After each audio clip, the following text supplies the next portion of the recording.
नमस्कार, स्वागत है आपका एमपी तक पर। मैं हूं रवीश पाल सिंह। मध्य प्रदेश में भारतीय जनता पार्टी एक बार फिर से अपने उम्मीदवारों की सूची जारी कर सकती है।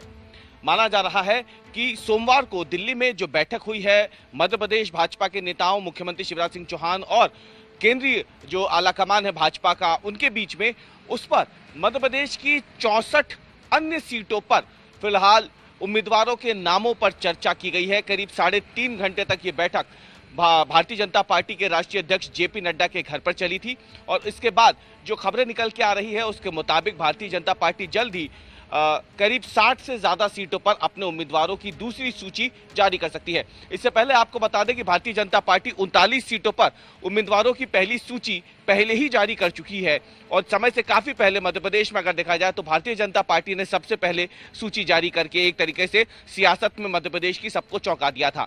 इन 39 सीटों पर भारतीय जनता पार्टी के उम्मीदवार चुनाव प्रचार में जुट चुके हैं। वो डोर टू डोर कैंपेनिंग कर रहे हैं, लगातार लोगों से मिल रहे हैं। लेकिन इस बीच सोमवार को राष्ट्रीय अध्यक्ष जेपी नड्डा के घर पर जो बैठक हुई है उसमें शिवराज सिंह चौहान के अलावा आपको बता दें कि केंद्रीय गृह मंत्री अमित शाह भी मौजूद थे। शिवराज सिंह चौहान के अलावा वीडी शर्मा मौजूद थे। मध्य प्रदेश चुनाव प्रबंध समिति के जो संयोजक है नरेंद्र सिंह तोमर, वो भी इस बैठक में थे। ये तमाम लोग जो हैं इस बैठक में थे और इसमें मध्य प्रदेश में भाजपा की जिन सीटों पर कमजोर स्थिति है उस पर चर्चा हुई है। उस पर कौन से संभावित उम्मीदवार हो सकते हैं, इस पर चर्चा हुई है। और माना जा रहा है कि ये बैठक इसलिए भी ज्यादा महत्वपूर्ण हो जाती है क्योंकि 13 तारीख को यानी बुधवार को केंद्रीय चुनाव समिति की बैठक है दिल्ली में। इसमें खुद प्रधानमंत्री नरेंद्र मोदी शामिल होंगे, जेपी नड्डा रहेंगे, भूपेंद्र यादव इसमें रहेंगे, अश्विनी वैष्णव रहेंगे, अमित शाह रहेंगे। तमाम कद्दावर नेताओं के बीच में ये जो केंद्रीय चुनाव समिति की बैठक होगी, इसके बाद भाजपा मध्य प्रदेश में 64 अन्य सीटों पर भी अपने उम्मीदवारों के नाम का ऐलान कर सकती है।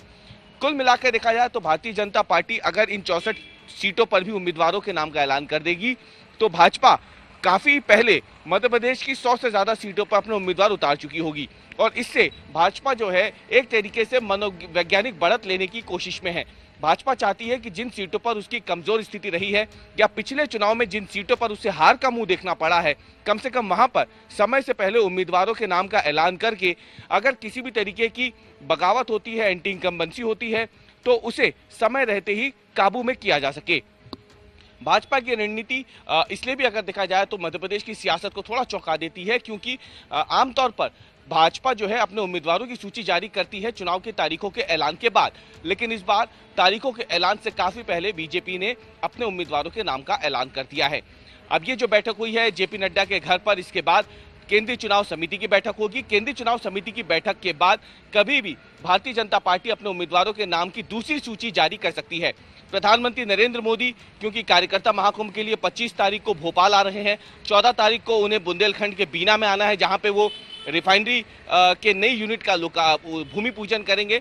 तो जाहिर सी बात है उससे ठीक पहले भाजपा चाहती है कि ज्यादा से ज्यादा विकास कार्यों के बीच में वो अपने उम्मीदवारों के नाम का ऐलान भी करते रहे ताकि उसका एक तरीके से मनोवैज्ञानिक फायदे के साथ साथ चुनावों में फायदा विधानसभा चुनाव के समय उठाया जा सके।